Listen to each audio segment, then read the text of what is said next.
Okay, a very big hello and a huge warm welcome. It's lovely to see some faces and see some names I recognise.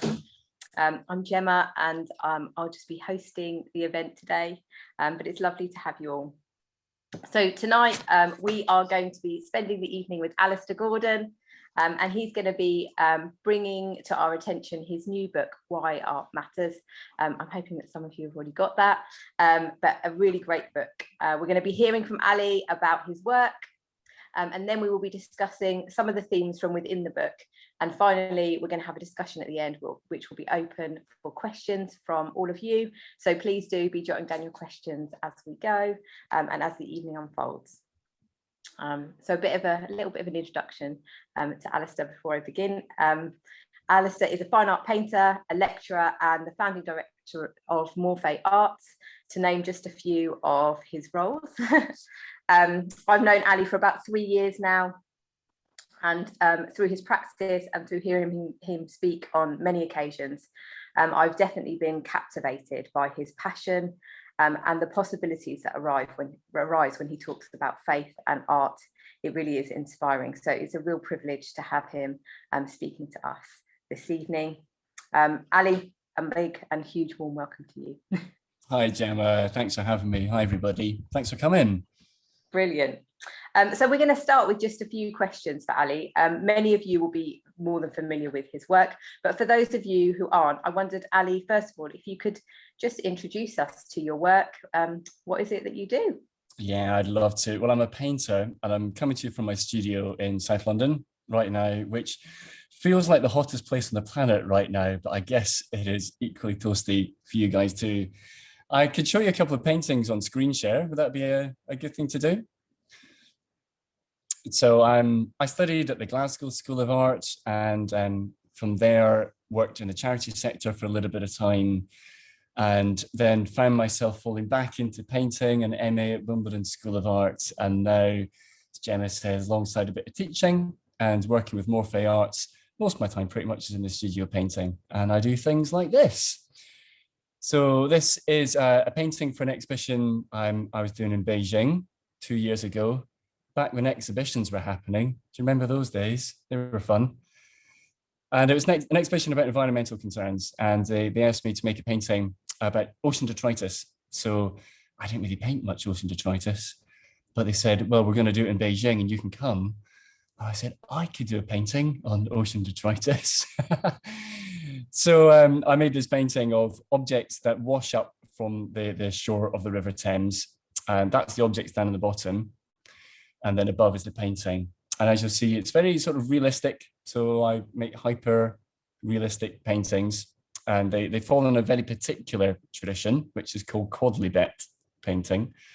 And that emerged in the 17th century. And it was actually a group of Christians who started it off, and they were making paintings of everyday objects. And they believed that the kingdom of God was manifest in the everyday as well as in the mega and the supernatural. They also saw it in the natural. And they made trompe-l'oeil illusionistic paintings. So my work falls in that category, and what looks like planes and tape is painted, and then the wood is actually wood. So it's an illusion of tape and planes on wood. I've got a few here, Gemma. Shall I go through a few, or what do you think? Yeah, I think that'd be great, actually. If you're happy just to carry on and talk to us a bit, I'm enjoying seeing the work. Sure. Okay. Well, jump in as everyone interrupts and ask questions. I made a painting for London City Mission a few years back. That's a charity based in London, and they do a lot of work with the homeless community in particular. And it was a painting to celebrate their 150th anniversary. And I wanted to make a portrait of the group, but how do you do a portrait of an entire organization? So I decided to paint their shoes. If you could walk a mile in my shoes, you'd know a little bit about me. And so I painted the shoes of both the missionaries and the people that they work with as well, members of the homeless community. When I took on the commission, I thought there were about 50 people who worked for London City Mission. Turns out there's 132. So I had a very busy year. And this is a section of the exhibition The title of the work collectively is The Feet of Those, obviously riffing from Isaiah and Romans. How beautiful on the mountain are the feet of those who bring good news. But my main work is really outside of Christendom. So I work with art galleries, mostly in London, a little bit across Europe, a little bit in the US, and make paintings like this. This is it's called Memento Mori. It's a lament. It was painted shortly after my wife and I actually lost an unborn child several years ago. It would become the first of many or several unborn children that we'd lose. And this is a painting to remember that death and lament it and sit in the weight of that moment. And a candle, of course, in natura morte, in still life painting, is a familiar symbol for lament and for mourning.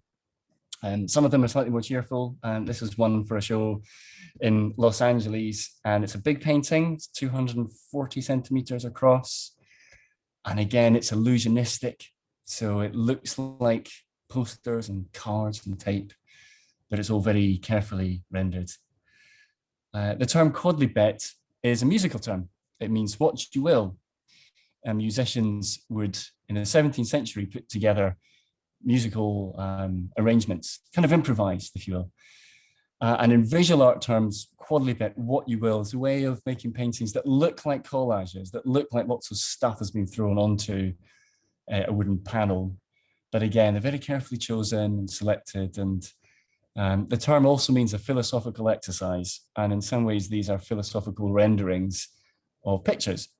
So they're about illusion, they're about replication, but they're also about images and how pictures work. And, you know, we live in a picture saturated world at the moment. So I'm very interested, concerned about how images shape the way that we think and navigate around about the world. And what happens when a picture is painted and then replicated and then kind of painted again. So there we are. There's a snapshot of what I do. Fantastic, absolutely amazing. I think I've had the privilege of seeing some of Ali's work in the flesh, but I'm always amazed at when I see the pieces again. You just want to grab one of them off the page and give it a good yank. So in the flesh, you at least get to move around and really look at them. And yeah, absolutely amazing work. So I guess my next question really is for you as an artist, how has your practice changed? So I'm very aware there'll be many artists in this group here, and we you know, work does change over time. But I know for you, well, recently, I mean, maybe the pandemic has also had something to do with this, but I wondered what it's been like for you in terms of practicing maybe over the last year, but even before then. How has your work developed and changed?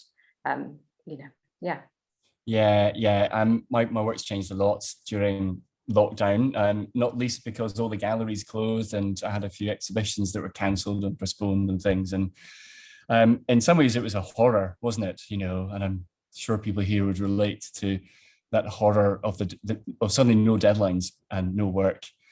And some people were super busy, and other people, it was just deathly quiet. And it was deathly quiet for me.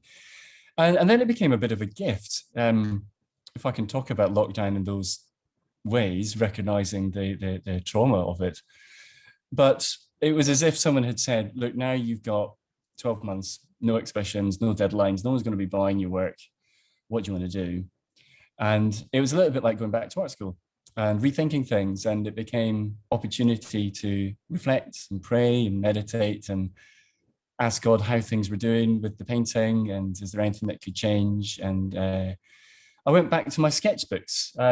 I make loads of sketchbooks. I'm here in the studio now, and there's a couple of sketchbooks from the last term or so, and I'm quite an avid sketcher. So I went back to making drawings of landscape, actually, of the small town outside of North Berwick, outside of Edinburgh that I'm from, and I made these ink drawings on paper.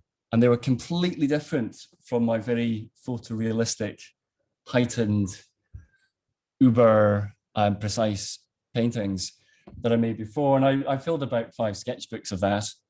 And then I got a call from my gallerist, and she said, "Would love to see those sketchbooks." I don't know, those are like private diaries, it's all very different. But she came to the studio during the lockdowns and saw the sketchbooks, and said, "These are really good. I think you should develop that." So I've been developing paintings now that have a sort of combination of both a heightened realism and a gesturally intuitive expression. And in a sense, the work becomes much more intuitive than it has before. And I've become more interested in how prayer and intuition and creative flow kind of interconnect with one another.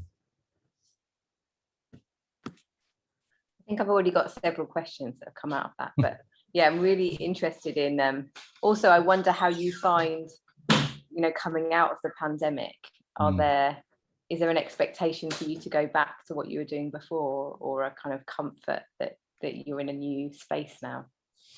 I feel less confident than at the start of lockdown, and I certainly feel a wobbly undercurrent on pretty much everything. Maybe that's the lack of the human interaction, the affirmation from friends and family nearby, or an opportunity to have a good long hard look, and God says, "There's some stuff you need to be sorting out," So I'm feeling a little nervous about the next project, which it's an exhibition in September. It's here in London, but I've made the work as well as I possibly can, and I've made it prayerfully. I'm kind of nervous because these are very different paintings to what I'm known for, and I suppose I work in a fairly commercial part of the art sector, and I've got collectors, and they like paintings of masking tape, and they like paintings of paper airplanes. And the show in September has one paper airplane, I think, and about 3 bits of masking tape, and everything else is quite new. So yeah, it could be the start of marvelous new things, or it could be the end of my art career come September. I doubt that very much. Well, it's how it feels. I don't know if other people relate to that, but I'm exaggerating a little bit. But an art career can just flit so much. You sort of move from being super confident in what you're doing, and then other times just the doubts come in. It's a good job we're Christian, and our identity's not in the painting itself and in other things. But I certainly feel that sense of anxiety and confidence, then anxiety, then confidence again. Regarding that, I'm sure it'll be brilliant, but also actually really encouraging to hear. I'm sure for many people that lots of us feel that way. So my final question really is regarding probably the other side of things that you've moved into. So obviously you're a fine art painter, but for you, you've been involved in many things throughout your career, and actually your painting has led you into quite a few other things. So for those of you that don't know, Ali is the director of Morphe Arts, which is a mentoring charity that supports emerging artists. As I mentioned before, he also lectures across various schools and universities in the UK. And you have a writing career. This is not your first publication.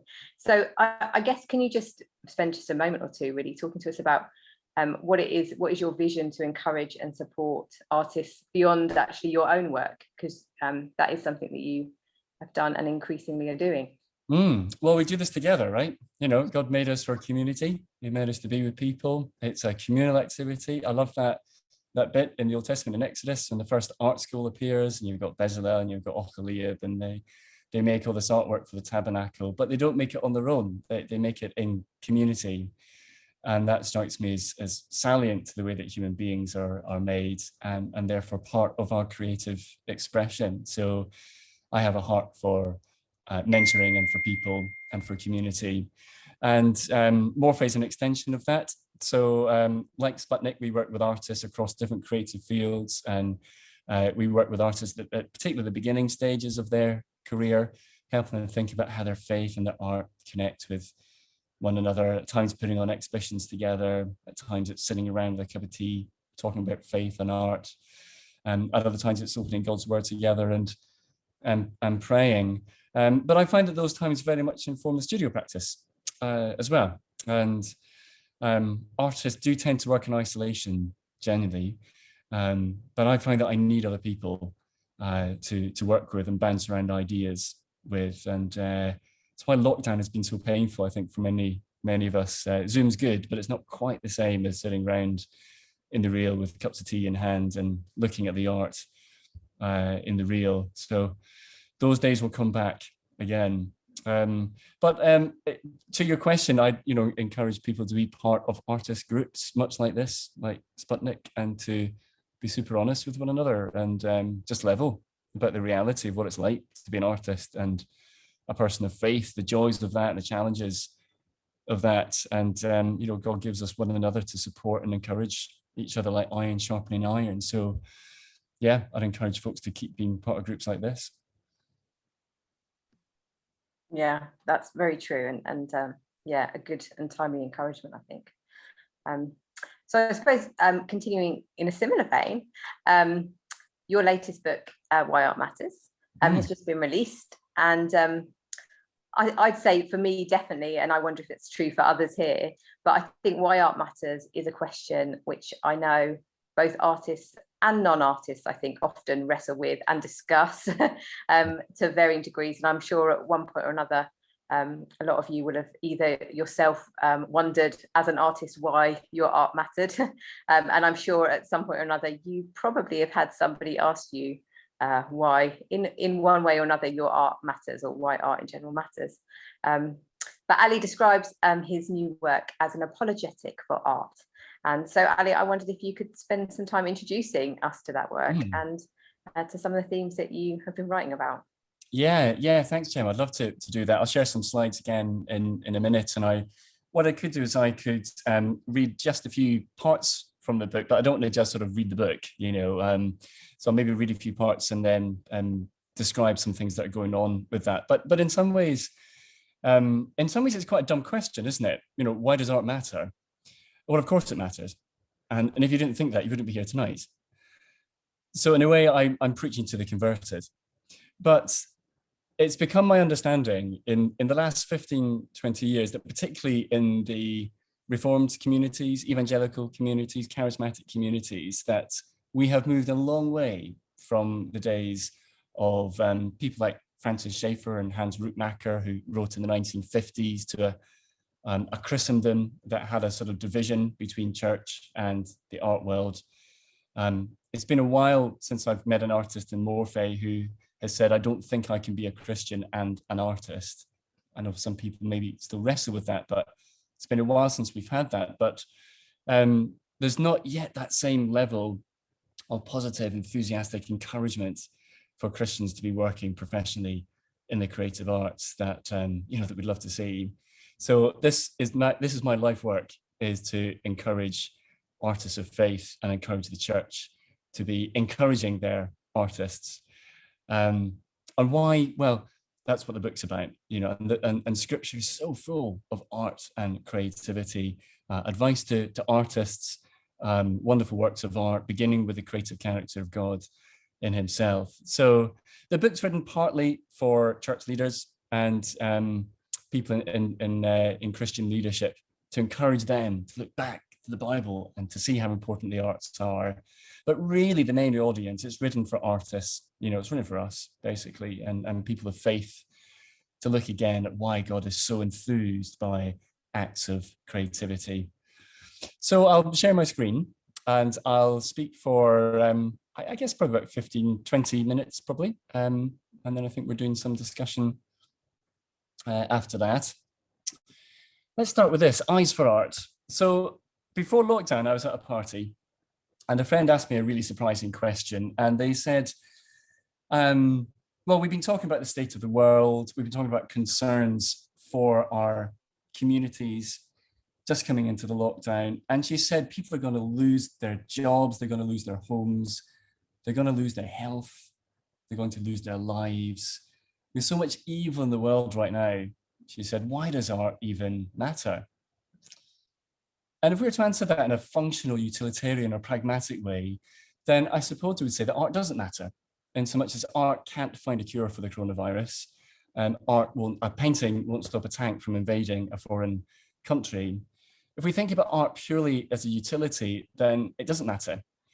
But scripture describes art in a richer way than just utility. It talks about the importance of art as part of human experience. And my response to that question wasn't that, actually, it was this, and it was immediate. And it was art matters because people matter. People matter, and people are made in the image of God. Art gives voice to people who can't be heard. Art, it shapes the way we see the world and the way we see one another. Art matters because a beautiful painting or a sculpture can transform us in a way that nothing else can. It's not just that art can brighten our spirits, which it can, but a good work of art can excite and incite. It can provoke, soothe, inspire, even unsettle. In a world that is turmoil and unrest, art matters more than ever. Art can bring about positive change, economic resilience, political action, even social revolution. Art reminds us of things that really matter. It can lift our eyes up to eternity, but at the same time, it can show us the importance of things that are going on in the here and now. It's as John F. Kennedy, the former president, said in his final words to the world, he said, "We must never remember that art is not a form of propaganda, that art is a form of truth." He said, art is a form of truth. The things that we see every day and the things that surround us are important. As a writer and comedian A.L. Kennedy puts it, she says, the things we see every day tell us whether we matter, whether we are loved, whether we have power. Indeed, we might think about the things that surround ourselves, how they speak volumes about who we are and how much we value human life. We see this in our own homes, regardless of whether you're living in a palace or a pokey flat. We tend to surround ourselves with things that we perceive to be beautiful. And we do this because we think beauty matters. I've yet to meet someone who paints their bedroom to color the same colors as a car park, for example. You know, not even the most brutal brutalists would do that. In the same way, imagine if God created for Adam and Eve a paradise of utility, of function, of pragmatism, a concrete jungle that's beset with ugliness and functionalism. You know, what kind of a message would that give to God's people? You know, rather, God made a lavish garden, abundant, beautiful, diverse for his people. The beauty of creation tells us loud and clear that human beings matter to God. Creation is beautiful for its own sake, but the fact that God prepared a place for humanity within it shows us how much God values human beings. So this connects with our being made in the image of God, that we are divine image bearers. So each and every human being has dignity and value above and beyond whether we are useful or have a function or are even productive. We have value because we are made in the image of God, and we matter because we are made in the image of God. Well, for centuries, churches have been known for making beautiful buildings, haven't we? You know, we've built churches to reflect the beauty of God, the wonder of his creation. Imagine if today we were to reclaim that same joy in beautiful design as in all areas of life, not least in the buildings where we meet, but in all areas of human design and endeavor. Imagine if Christians were known again for making things well. What would that say to our world? How would it demonstrate the beauty of God to a culture in need of the gospel? Indeed, how much would it validate the fact that human beings matter? So there's a story often told about the 19th century Scottish author, the author of Treasure Island, Robert Louis Stevenson. And when he was a boy, his family lived on the hillside overlooking this little Scottish town. And Robert would look out and he'd see these guys, the gas lamp lighters. We don't see them anymore. But their job was to go around with a little wick and a ladder, and they climb up to the top of every street lamp, and they turn the valve, the gas would come out, and then they'd light the lamp. And Robert looked out over his town and he'd see all these pockets of light gradually filling the darkness of his town. And the story goes that his mum asked him, what are you doing, Robert? You should be in bed.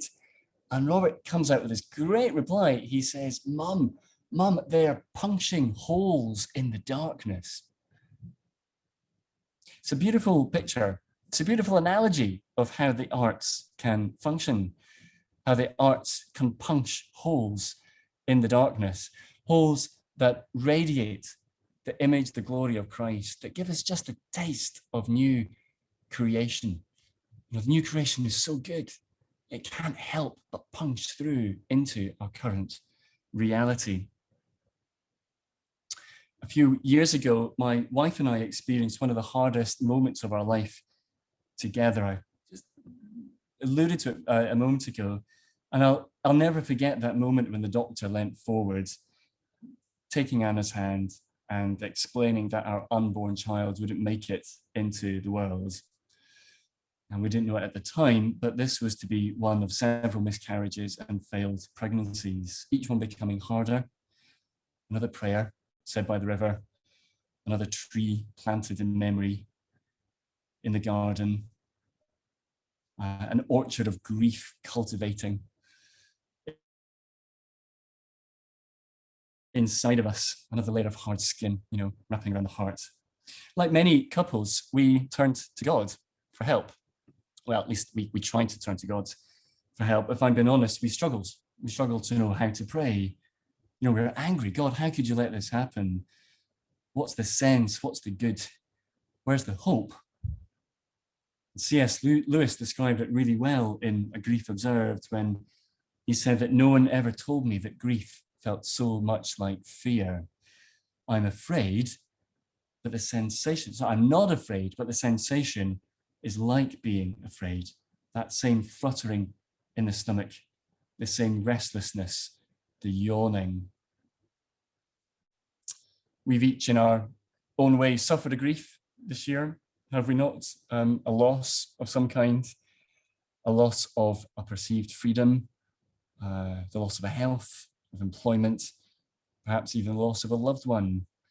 The orchard of grief grows in all of us, and how the creation groans. For my wife and I, the Lord offered an olive branch to us, and it came in the most unusual way.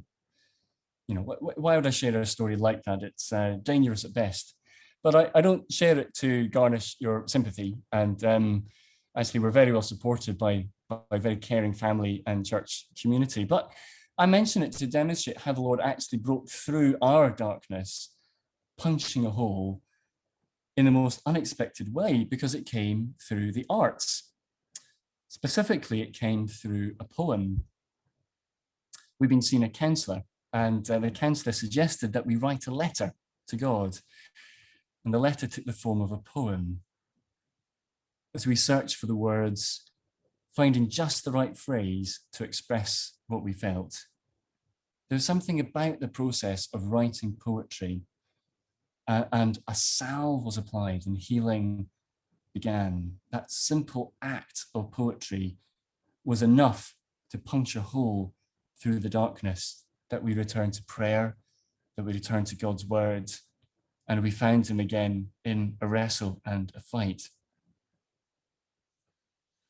Just as the Spirit of God gave a cloud and fire to lead his people through the wilderness, so he may give art to abide his presence with us through the darkness. It keeps watch through the storm, holding a vigil in times of need, giving us the words to express our sorrow and finding the color that identifies our grief. In this way, it reminds us of the very character of God, who is not distant, but walks tenderly with his people through the darkest night of the soul. Art can break through the darkness when all else fails. It can hold a candle when night falls. Like the lamplighters of Stevenson's childhood, art punctures holes in the darkness. Well, in the book of Genesis, we read how God champions creativity from the very first moments of creation. You know, you just read 5 words into Genesis. In the beginning, God created, and we see that God is for creativity. It's the very first thing he chooses to say about himself in his eternal word. Indeed, the creation story tells us loud and clear that God is deeply invested in the aesthetic dimension of his world. Those of us made in the image of God, ergo to be creative is simply to reflect the character of God, and no further justification is required. Adam and Eve were made for relationship with God, to rule creatively under God. They go their own way, they disobey by eating from the tree of knowledge of good and evil. This brings sin into the world. And a broken relationship with God and all the brokenness that that then brings. That which once bore fruit becomes barren. The once fertile soil yields a harvest, but Adam must labor hard for that fruit. And whenever we create now, we labor hard for that fruit. Even the gift of childbirth, the greatest act of creativity, becomes subject to the fall. Yet even through the dark lens of the fall, we can see Christ shine, that promise of redemption ringing in our ears. A hope of a song can be heard in the news of Christ the Redeemer, who makes ugly things beautiful. Art matters because it helps us understand our world, our God, ourselves. Art brings healing and solace. It helps us to remember the things that are important in life. As American artist Betty Spackman writes, we make art to remind us of the invisible and to heal our forgetfulness. Art can do all these things, yet it also shows us the invisible, that death is not the end, that God is near. Art helps us to flourish, to ask questions, to make a statement, to tell a joke, to change someone's mind. But it also helps to apply a salve to the soul. So I mentioned how God, the 5 words into the Bible, we read that God creates. In the beginning, God created. That the word for create there in the Hebrew is the word bara, describing the creativity of God. And it means creating something from nothing, ex nihilo in the Latin. And the Bible has other words to denote the creativity of human beings that might help us understand our role in God's kingdom as artists. When we're referring to Bezalel and that team of designers in Exodus who made the artifacts for the tabernacle, the Hebrew word there is different. It's not bara, to create. The word there is asa, which means to make. And there's a difference. God creates, human beings make. God makes something out of nothing. We create from the materials that God has already made, ex materia, from material. And when Bezalel created there, he made things really well. His artistry was excellent. He's also the first person in scripture we're told is filled with the Spirit, which is awesome. It's really great, isn't it? That it's not some warrior king or some prophet, but the first person we're told is filled with the Spirit is Bezalel, a designer. One of my favorite descriptions of the artist's task is another word, not asa, to make, but yasa, or ekphero in the Greek. And it means bring forth, bring forth. We first encounter it in the creation itself. Whenever nature bursts with fruit, it's said to bring forth. We see it as the plants are cultivated and they multiply from the material of the creation, ex materia. This is yasa, bringing forth. We hear it again when Ruth gleans the remains of the barley. Yasa, bringing forth. When Adam made love to his wife, Eve, she becomes pregnant with Cain and says, with the help of the Lord, I have brought forth a man. Yasa. Whenever creation is replenished, restored, or recreated from the materials of creation itself, the chorus rings out, Yasa, bring forth, bring forth. The artist Michelangelo is often cited in saying that the sculpture was already there within the marble. The sculpture of David is already there. My role simply is to chisel away the superfluous material. And here we might see something of an analogy for the way in which human beings make in relation to what God creates. If God has created all things, and in him all things hold together, and that includes the things of the natural order, as well as things made by human beings, if God continues to create, how does human making fit in to that? Well, the Bible talks about Yasa, bringing forth, a bit like David bringing out the statue from the marble, that God had made the statue, created the statue. His job was to chisel away the superfluous material. Maybe another way of thinking about it, another analogy, is to think about the way that we make with our children. So you'll have to excuse me a daddy analogy, but I am a dad, that's the thing. A couple of months ago, as often happens, Lily was in the studio here. I have a daughter, Lily, she's 8. This is her and drawing in the studio, and she comes in often. She was here today painting. And a few months ago, we were working on a painting together. It was a very simple acrylic painting. And if you let acrylic paint dry slightly, you can pour water on it. Before it completely dries, you wipe a rag over it and it lifts off the surface. Wherever there's water, it kind of lifts the pigment away. You get these really interesting textures going on. And Lily and I were working on these acrylic textured paintings, and her pals came over for dinner between lockdowns. And they came over to the studio and they said, hey, Lily, what are you up to? And Lily says, oh, I've been making this painting. It's really amazing. And they asked her how she did it. And she said, well, first I used this paint and then I put it on the canvas and then I got this brush and then I got the water on, let it dry and then I pulled it away, more water and pulled it away. And they said, well, that's fantastic. It's really good. You've done a really good job of it. And the thing is, when Lily was describing that, there wasn't a bit in me as her father who felt like saying, do you know, Lily, you're taking all the credit here. You're saying this is your painting, that you're in my studio, you're using my paints, you're using my technique. The canvas is mine, the colors are mine, you're using my brushes. I even told you how to do it. But Lily said none of that.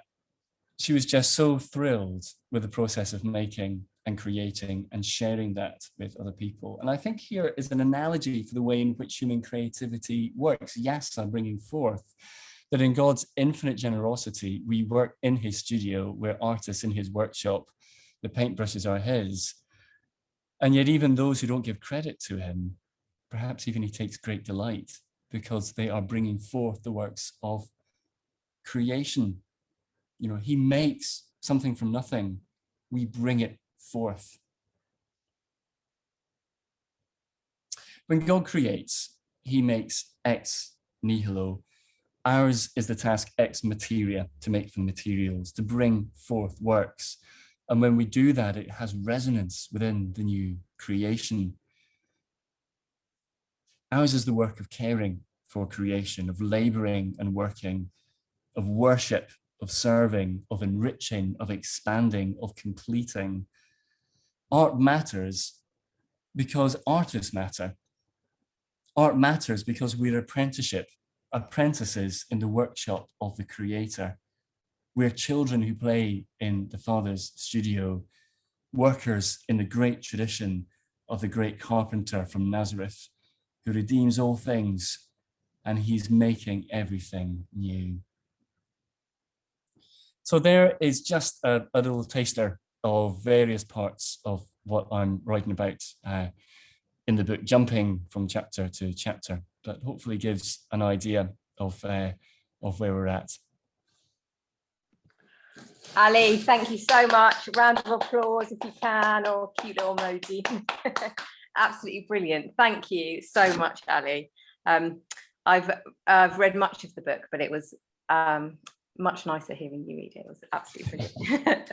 Fantastic. I was deeply struck by much of what you said, but I wrote down a few notes. And the first thing was just that God is deeply invested in the aesthetic dynamic of this world. I thought that was a really fantastic little quote. I'm going to steal that, definitely. But also, I'm just struck by the concept that as we work and as we create, we discover something about the ultimate creator who originally made things, but also we experience something of the generosity of that same creator, that God helps us to discover him more, but also that he is generous in giving us that ability and giving us that freedom. I think they're two really amazing things among many. So thank you so much, Ali. What we're going to do now is we're going to take a really short break, just so that you can all stretch your legs, maybe get a cup of tea. Ali can do the same. Whilst we break, we are going to be playing a song by Philippa Zarway, who is connected with the Sputnik gang here from a recent live performance that she did. So you can watch that as well, just while we have a few minutes to stretch. But also during that time, what I'd really love is if you could put your questions either in the chat, or if you could message directly, if you are a bit, don't want to do it straight into the chat, if you could message directly to Sarah Weigold, she's gonna pass them across. That'd be great there, Sarah. Thank you, Sarah. So please send in your questions, as many questions as you want. It doesn't need to be a one question chat. So please put your questions in the chat, and we will be back in 4 minutes, maybe 5. Brilliant. See you in a few minutes. Brilliant. Welcome back. I hope you've got your cup of tea. Got one sneakily there. Although it's a bit warm for tea, but you know, we're British, so we all like to have a good cuppa anyway. Fantastic. You're all going to laugh at this. I did tell Ali earlier, I confessed it earlier. I've been reading Ali's book. It's been brilliant. I had it on the dining room table next to me, and my children all came home from school. And since then, it's disappeared. And no one can find it. So at this point, I would hold up Ali's book just to remind you. And I apologise that I can't. I know that as soon as we finish this event today, I'm going to find it. It's going to be in one of the kids' rooms somewhere, isn't it? Yeah, well, actually, maybe one of them is reading it, Ali. Maybe they're well ahead of me. Yeah, that'd be awesome. I could pass you one over from here. Yeah, brilliant. Maybe you can hold one up for us. Fantastic. If only that would work. If only. Brilliant. Well, Ali, you'll be very pleased to know, or maybe a bit nervous to know, there are many questions for you, which is great. Good. So we're going to crack on. We've got a good amount of time to do questions, but please, if questions come up as we're talking, please continue to pop them in the chat. We'll try and get through as many as we can. So I'm going to start off maybe with one that's probably more focused on your book, and then move into some maybe more about your actual own practice. Sure. Here we go, let's start. In the New Testament, the apostles seem incredibly urgent in their sense of mission to make disciples of Jesus. The positive effects of art, however, seem to be, in general, a bit more of a slow burn. And so how do you kind of tie these things in, I suppose, and how do you tie these things together, the sense of urgency versus kind of the long haul? Yeah.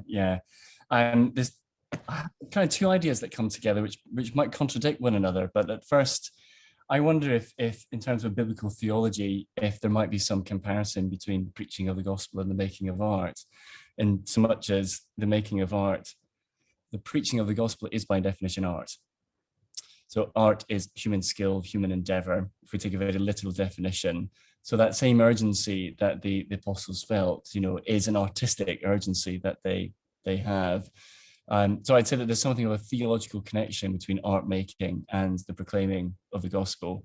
But that's not to say in any way that artists have to make work that is evangelistic. The earth is the Lord's, and everything in it, we can make art in any subject at all. And in any subject at all, it has the capacity to offer glimpses of new creation and hope, as well as lamenting brokenness in the world. There are some works of art that have an immediacy to them. You know, some medium like TV, movie, some forms of music, for example, there's that sort of instant impact that happens. Other forms of art, they're more of the slow burn. I love that book by T.J. Clarke, the art historian T.J. Clarke, who goes to look at a painting by Nicholas Poussin in a gallery in Washington, D.C. And he goes back every lunchtime, every weekday for the whole year. And he writes a book about that experience of encountering the same painting every day for a year, you know, looking at it slowly over a year. And some works of art need time to unravel. It's interesting where urgency comes from, isn't it? You know, the urgency that the apostles felt. Some of us feel that same urgency and should feel that urgency. But there are moments within creation and new creation that are slow and long and take time. The creation itself, you know, is a slow understanding of itself. So they're my sort of two contradictory answers, I suppose, at first, that, you know, art can have that urgency about it, the same urgency that the apostles felt, but it needn't necessarily concern an evangelistic message. But at the same time, artists are free to make work that has the slow burn as well. The earth is the Lord's and everything in it. Some of us will make paintings over centuries. Well, maybe not centuries, that's the new creation, but over years, and they'll be viewed for years as well. And both are good and right and worthy in God's kingdom. Yeah, thank you, Ali. Does that help? Yeah, definitely. Yeah, I think there is that constant tension between the long and the short, and even within ourselves, there's a feeling of that. Mm-hmm. The next question, I'm going to try and tie two questions together, so I hope whoever sent these in, I do them justice. But the first is regarding, does all art matter, I suppose, or just good art, or just edifying art, or just art made by Christians? And then kind of tying into that, I suppose, how can we know, therefore, what sort of art God wants us to pursue? So I guess on the one hand, is it what art actually matters? Are we saying that all art matters? And then as Christians, what art is it that we should pursue and be confident in pursuing? Yes. I'm convinced all art does matter, because all art is made by a human being.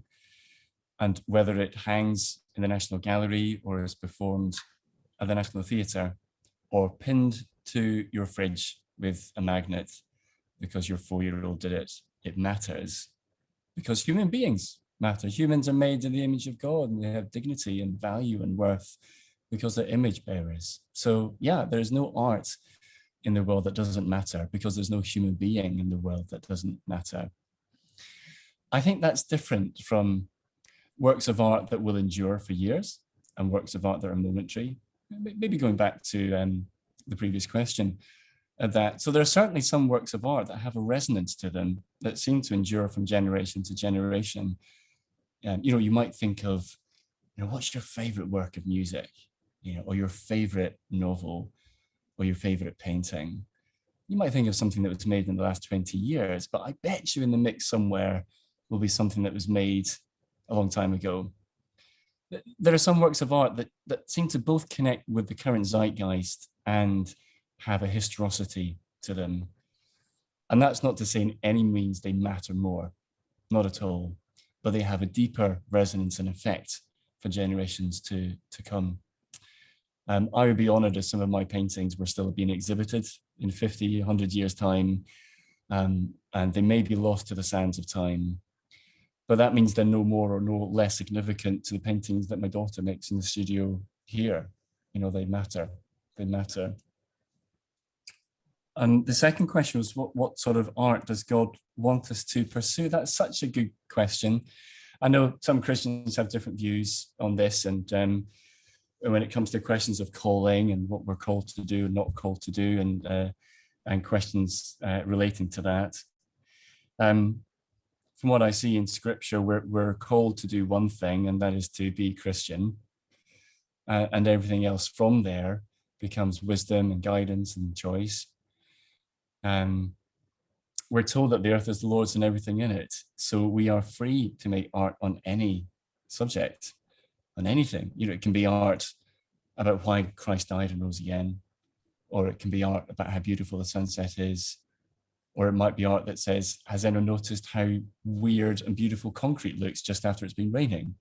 You know, all these things are part of God's kingdom, and all valuable works of art to be making and available for all Christians to make. So I think if I were to approach the question of what does God want us to pursue, I would really personalize that and change the question around to, God, what art would you like me to make today? To answer that question. And not kind of us as a group, but me. God, what have you brought for me to do today? What skills have you given me? What enthusiasms and passions have you given me? Are those enthusiasms and passions honoring to you? Are there enthusiasms and passions within me that actually are more about me and honoring to me? To ask those around about you who know you and trust you, and you trust them and love you, to say, well, what do you think I'm good at? And you get a sense after a while what you're good at. You know, a course of study can help you to explore that as well. But I think it's more about the daily question of, God, what do I do today? And then that builds towards, God, what could my life work be? Or what could my work of this year be? And to take it from there, I think. Absolutely brilliant.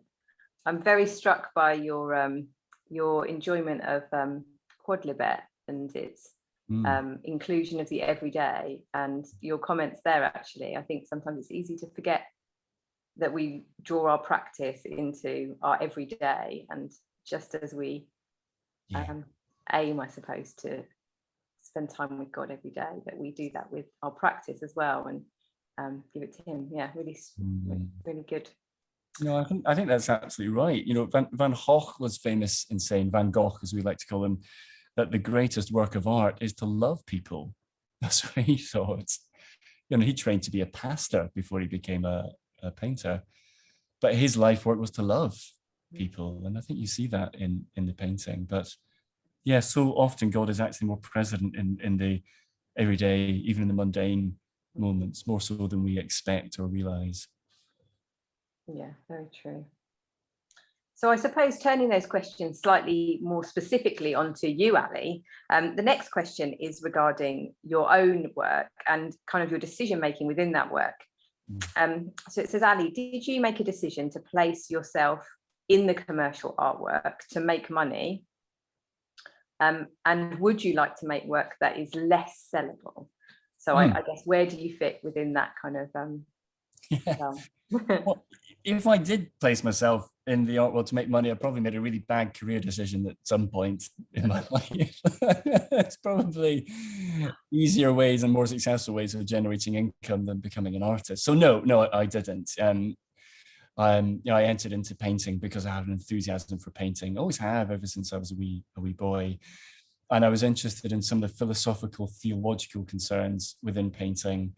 I actually started to go down a theological route. I trained in theology first and very nearly became a church minister, but realized that the sort of things I was more interested in and the kind of work that I was more gifted in was in painting and in art. And that was, for me, a greater theological expression than becoming a vicar. Would have been a lousy vicar. I think my sermons are good for 20 minutes and then they go downhill, I think, after that. So no, I didn't enter in the art world for the money, but you know, I'm a painter, and hyper-realistic painting does have a certain saleable aspect to them. If I was working in another medium, another area, they might have less of a commercial success to them, I suppose. But you know, I work with a few galleries in London and Europe and across the US, but I'm not selling paintings for hundreds of thousands or anything like that. You know, it's a reasonable, modest income through painting, and they're very slow paintings to make. So they have to be, you know, a bit more expensive to represent the time that goes into them. And I don't sell every painting that I make. So yeah, it would have been a bad career move to have gone into painting for the money. On your painting, actually, somebody has asked a bit more about your process itself. So they ask, are your hyperreal paintings, are they compositions that are constructed in real life before you paint, full compositions? And do you paint from reference photographs, or are they composed entirely of your imagination? Yes, they are composed before they go to the paint. So my process would begin with making a collage on a wood panel and finding an assemblage of images and objects and artifacts that are connecting with one another, that seem to be in dialogue or conversation with one another. And they may or may not have some direct resemblance to one another thematically, but there'll be some interesting conversation going. Or perhaps I'll be interested in making a work about a specific idea. I've been reading Deleuze quite a lot recently, and some of the ideas hidden within Deleuze, the idea of the double look, the double see, I find interesting. I've been assembling images that would connect with that philosophical contention. And then I make lots of drawings and sketches of the collage, and I take photographs. And when it seems like things are in the right place, I start painting, and I begin by emulating the drawings and the photographs. And then usually the painting changes its mind, and it starts talking to me, as paintings tend to do. And it says, well, this isn't right, or you need more blue up here, or you need a different kind of form down here. And then I get out the electric sander. It's one of the reasons I work on board. It's very sympathetic to sanding, and quite often it goes tabula rasa. It goes right back to nothing at all, and we start again. So it's a very pleasurable, very torturous experience. But it's a combination of drawings and photographs that I work with. I work from a mixture of photographs and observational. So my studio is remarkably tidy today. Otherwise, I'd show you all the stuff I've got around about, but I have had a photographer in today, so I had to sort of clear everything out. But normally I'd have stuff all sort of stuck around about the wall, and I draw and paint directly from seeing that. And particularly when it comes to the illusion of shadow and shape and form, it's important to see how that sits in the world. But when it comes to the replication of an image, you know, I can work from a photograph, and I've got a little iPad that I prop in a music stand, and I work from there. So a combination of things, I suppose. Brilliant. All right, I'm sneaking back for a slightly more tricky question. I don't know, you'll probably find it easy, Ali. Fantastic. So this question says, Makoto writes about the need for Christians to work from a spirit of abundance rather than a spirit of scarcity, especially within our art. This sounds great, but how do we chase after beauty, as you say, without being extravagant or wasteful? Yes. For example, I think we talked about the architecture of churches, but if a church spends millions on beautifying their worship hall, it could be seen as somewhat bad taste in a world where people are homeless and starving. And I guess that is a balance, and that is probably one of the reasons why people seem to ask the question of why art matters. Yes. I wonder if, you've got. Yes, God bless Makoto. And he writes about that in Art and Faith. I think that would be the abundance and how art might reflect a new creation of value of abundance. So the painter Mark Rothko made a series of paintings for a chapel in Northern America, and he painted them twice over. And the first time he painted them, he painted out of his own money, and he had enough cash to do it. And he made these really beautiful paintings that now exist in Michigan, and you can go and see these great paintings. 4 years later, he was asked to make a similar work, but there was no financing for it. So he wrote off to the Arts Trust for funding, but the funding didn't come, and he decided he'd go ahead and make it anyway. So he made this work, and he very nearly bankrupted himself through the making of this parallel work. And when you look at the paintings, you wouldn't tell the difference between the two. They both demonstrate an abundance, beauty of color, of shape and form. But where the first brought flourishing and creativity and abundance personally for the artist, the second actually reduced him and became like a You know, the word curse means to reduce, actually, and it brought anything but flourishing. We might see a parallel with that in the book of Exodus, where at first, for the tabernacle, God requires the people to give gold so that they can make the artifacts for the tabernacle. And Aaron and Oholiab and Bezalel go to the people and say, hey, can we get some gold to make the ephod and to make the breastplate, to make this work for the tabernacle? And they give out of their abundance, and they give cheerfully, and they make this beautiful art. 2 chapters later, someone thinks it's a really great idea to make an idol that looks a bit like a god they had in Egypt. And they run out of gold, and Bezalel isn't around, and Aaron the priest makes it, and he's a priest. So it's a bit like your church minister making the art for the church. And I'm looking at Johnny here at the top left. If it was the music, it'd be pretty good. I was about to say, you know, your church leader making art, maybe not a great idea, but there's a church leader here who's actually very creative, and it would be a good idea. But imagine most vicars making the paintings for the churches. Probably not a great idea, and that comes from an impoverished ideology of art. And indeed in Exodus, we read that Aaron had to bully the people to take gold literally from their ears to make the artwork. So it impoverished them. They gave from what they didn't have, essentially. All of that to say, my understanding of a new creational abundance is from the wealth of God's riches and not from the poverty of the people.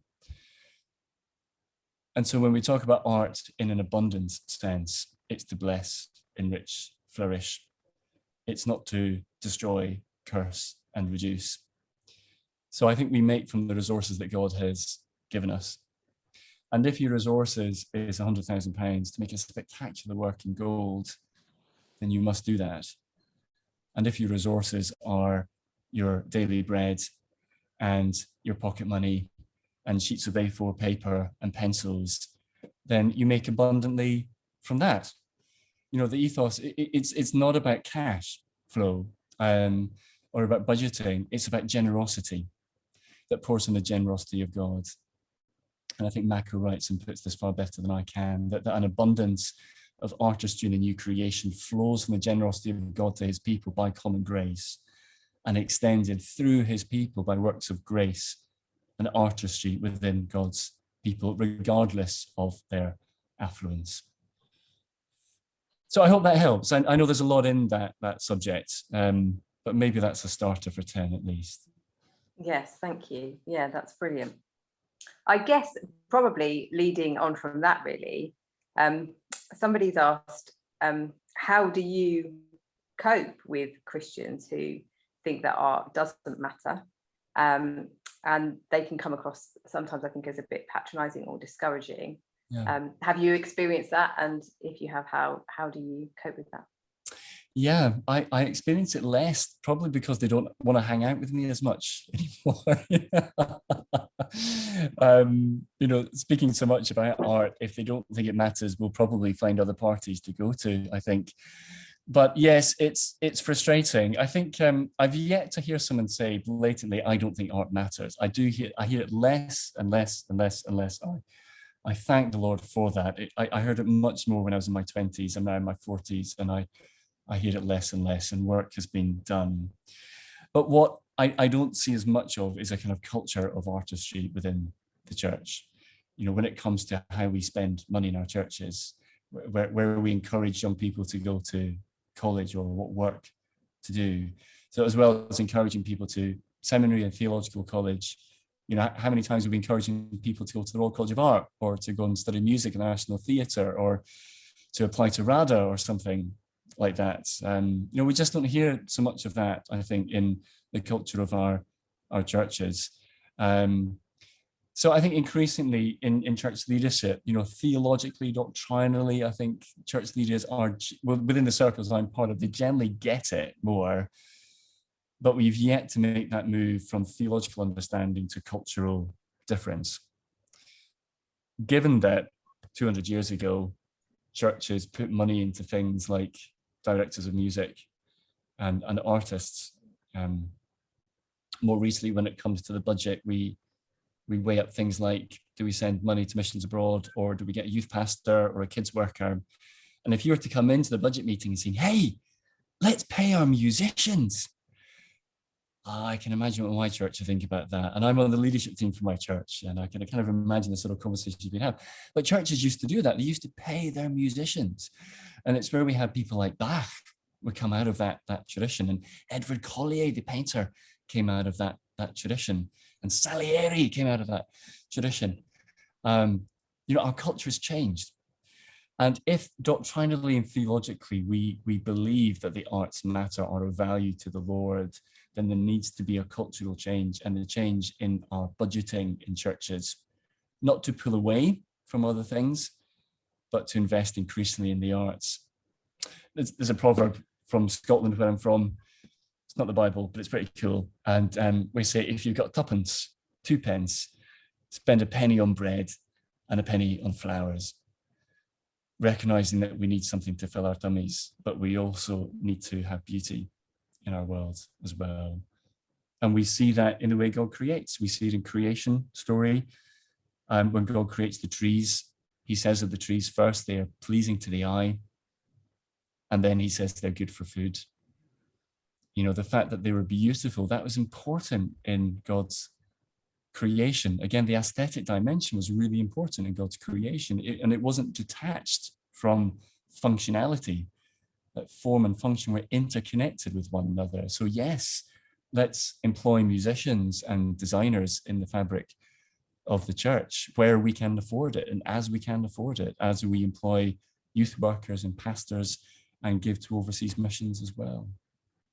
So I think for me, the rub is where budgets are and spending occurs, and that's where the culture can, I think that's where Christians can really start to change culture in that area. Absolutely fantastic, and really quite challenging answer. Yeah, fantastic. I think I've got 2 more quick questions that I'd love us to try and get through in 2 minutes. The first one is, you speak about community and iron sharpening iron, sorry. But do you ever collaborate with other artists on your work? And if so, would that be with only Christians, or do you see value in working in the world as part of your witness or part of your work? Yeah. Okay. Yes, I collaborate, and mostly with those who don't identify in a Christian tradition. That's the short answer. When I make paintings, I find it hard literally to paint with somebody else in the studio. I'm just not geared that way. So I don't collaborate on my own paintings with other people. But I enjoy working on projects like the one I did with London City Mission. I was artist in residence for the City and Guilds of London Art Schools a year and a half ago, where I worked with their students and their staff on various art projects. Mainstream art school in London here, and that ended with a final show. The show in Beijing was with artists based in China as well. So yeah, I love to collaborate. I think most artists do and sort of need to really.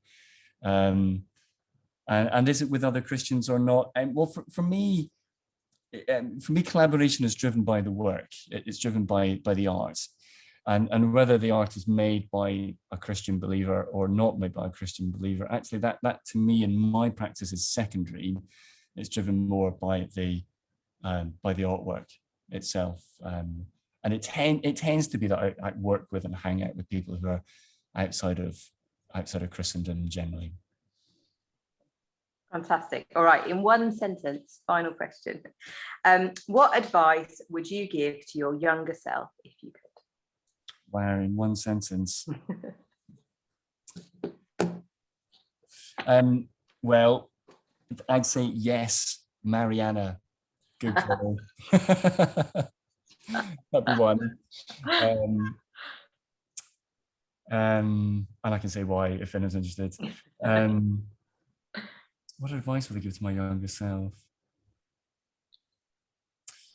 Oh gosh, it's like that question, what are your 3 favorite films, isn't it? Or your desert island discs or something like that. The pressure to say something profound.